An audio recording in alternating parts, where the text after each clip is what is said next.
Hi hello ನಮಸ್ಕಾರ ಎಲ್ಲ YouTube ಫ್ಯಾಮ್ಗೆ welcome back to my channel.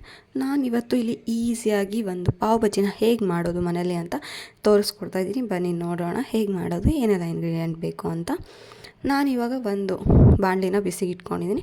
ಬಾಣಲಿ ಬಿಸಿ ಆದಮೇಲೆ 1 ಟೇಬಲ್ ಸ್ಪೂನ್ ತುಪ್ಪನ ಹಾಕ್ಕೊಂಡಿದ್ದೀನಿ. ತುಪ್ಪ ಅಥವಾ ಬೆಣ್ಣೆ ಎರಡರಲ್ಲಿ ಯಾವ ಥರ ಹಾಕ್ಕೋಬೋದು. ನಾನು ತುಪ್ಪನ ಹಾಕ್ಕೊಂಡಿದ್ದೀನಿ.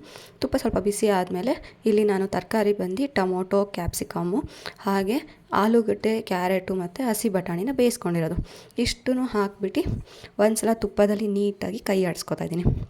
ಕೈ ಆಡಿಸಿದಾದ್ಮೇಲೆ ಒಂದು 5 ಮಿನಿಟ್ಸ್ ಆದಮೇಲೆ ಒಂದು ಸಣ್ಣ ಲೋಟ ನೀರನ್ನು ಹಾಕಿ ಇವಾಗ ಮತ್ತೆ ಮಿಕ್ಸ್ ಮಾಡಿಬಿಟ್ಟು ಒಂದು 5ರಿಂದ 10 ನಿಮಿಷ ಲಿಡ್ನ ಕ್ಲೋಸ್ ಮಾಡಿ ಬಿಡಬೇಕಾಗತ್ತೆ.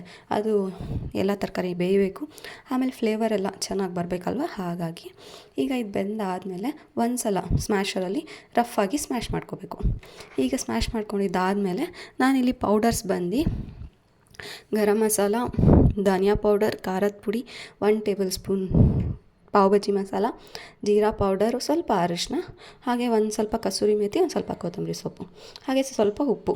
ಆಲೂಗಡ್ಡೆನ ಬೇಯಿಸ್ಕೊಳ್ಳೋವಾಗ ಉಪ್ಪು ಹಾಕ್ಕೊಂಡಿರ್ತೀವಲ್ಲ, ಹಾಗಾಗಿ ನೋಡ್ಕೊಂಡು ಹಾಕೋಬೇಕು.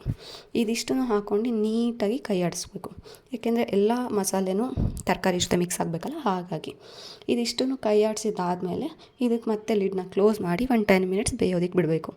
ಇವಾಗ ನಾನು ಈ ಪಾತ್ರೆನ ಇನ್ನೊಂದು ಸೈಡ್ ಶಿಫ್ಟ್ ಮಾಡ್ಕೊಂಡು ಇವಾಗ ಇಲ್ಲಿ ಒಂದು ಪ್ಯಾನ್ನ ಬಿಸಿಗೆ ಇಟ್ಕೋತಾ ಇದ್ದೀನಿ. ಪ್ಯಾನ್ ಬಿಸಿ ಆದಮೇಲೆ ಸೇಮ್ ಇಲ್ಲೂ ಕೂಡ ತುಪ್ಪ ಅಥವಾ ಬೆಣ್ಣೆನ ಹಾಕೋಬೋದು. ನಾನಿಲ್ಲಿ ತುಪ್ಪನ ಹಾಕ್ಕೊಂಡಿದ್ದೀನಿ 1 ಟೇಬಲ್ ಸ್ಪೂನ್. ತುಪ್ಪ ಬಿಸಿ ಆದಮೇಲೆ ನಾನಿವಾಗ ಇಲ್ಲಿ ಮತ್ತೆ ಎಲ್ಲ ಥರ ಪೌಡರ್ಸ್ನ ಹಾಕ್ಕೋತಾ ಇದ್ದೀನಿ.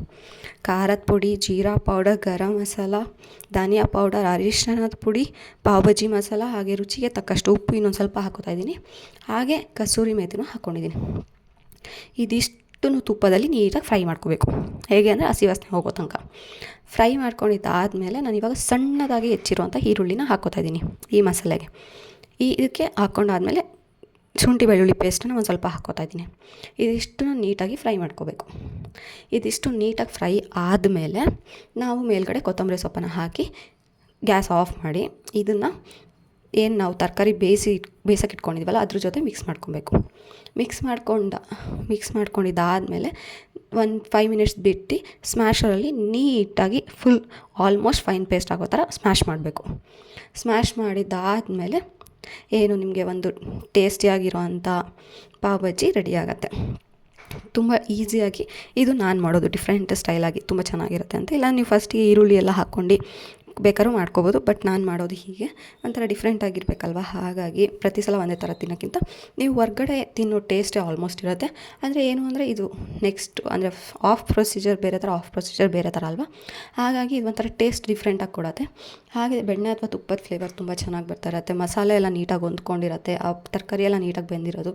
ಪಾವನ್ನ ಬಿಸಿ ಮಾಡ್ಕೊಂಡು ಈ ಹಸಿ ಈರುಳ್ಳಿ, ಲೆಮನ್ನು ಮತ್ತು ಕರೆದಿರೋ ಈ ಹಸಿಮೆಣಸನ್ನ ಹಾಕ್ಕೊಂಡು ತಿಂತಾಯಿದ್ರಂತೂ ಈ ವೆದರ್ಗೆ ಅಟ್ ಪ್ರೆಸೆಂಟ್ ಮಳೆ ಗಿಳೆ ಎಲ್ಲ ಬರ್ತಿರೋದಕ್ಕಂತೂ ಸೂಪರಾಗಿರುತ್ತೆ. ಈವ್ನಿಂಗ್ ಸ್ನ್ಯಾಕ್ಸು ಮಕ್ಕಳಿಗೂ ಇಷ್ಟ ಆಗುತ್ತೆ. ಮನೆಯಲ್ಲೇ ಮಾಡ್ಕೊಳ್ಳೋದ್ರಿಂದ ಹೆಲ್ತಿಯಾಗಿರುತ್ತೆ. ಈ ಒಂದು ವಿಡಿಯೋ ನಿಮಗೆಲ್ಲ ಇಷ್ಟ ಆಗಿದೆ ಅಂದ್ಕೊಳ್ತೀನಿ. ಇಷ್ಟ ಆಗಿದ್ರೆ ಲೈಕ್ ಮಾಡಿ. ಹಾಗೆ ಇನ್ನು ಯಾರು ನನ್ನ ಚಾನಲ್ನ ಸಬ್ಸ್ಕ್ರೈಬ್ ಆಗಿಲ್ಲ ದಯವಿಟ್ಟು ಸಬ್ಸ್ಕ್ರೈಬ್ ಆಗಿ ನಿಮ್ಮ ಫ್ಯಾಮಿಲಿ ಫ್ರೆಂಡ್ಸ್ಗೂ ನನ್ನ ಚಾನಲ್ನ ಶೇರ್ ಮಾಡಿ. ಹೀಗೆ ಚೆನ್ನಾಗಿರೋ ವೀಡಿಯೋಸ್ನ ಅಪ್ಲೋಡ್ ಮಾಡೋಕ್ಕೆ ಟ್ರೈ ಮಾಡ್ತೀನಿ ಕೂಡ. ಹೀಗೆ ಸಪೋರ್ಟ್ ಮಾಡ್ತಾಯಿರಿ, ನಾನು ಹಾಕೋ ವೀಡಿಯೋಸ್ನ ನೋಡ್ತಾಯಿರಿ. Thank you for watching.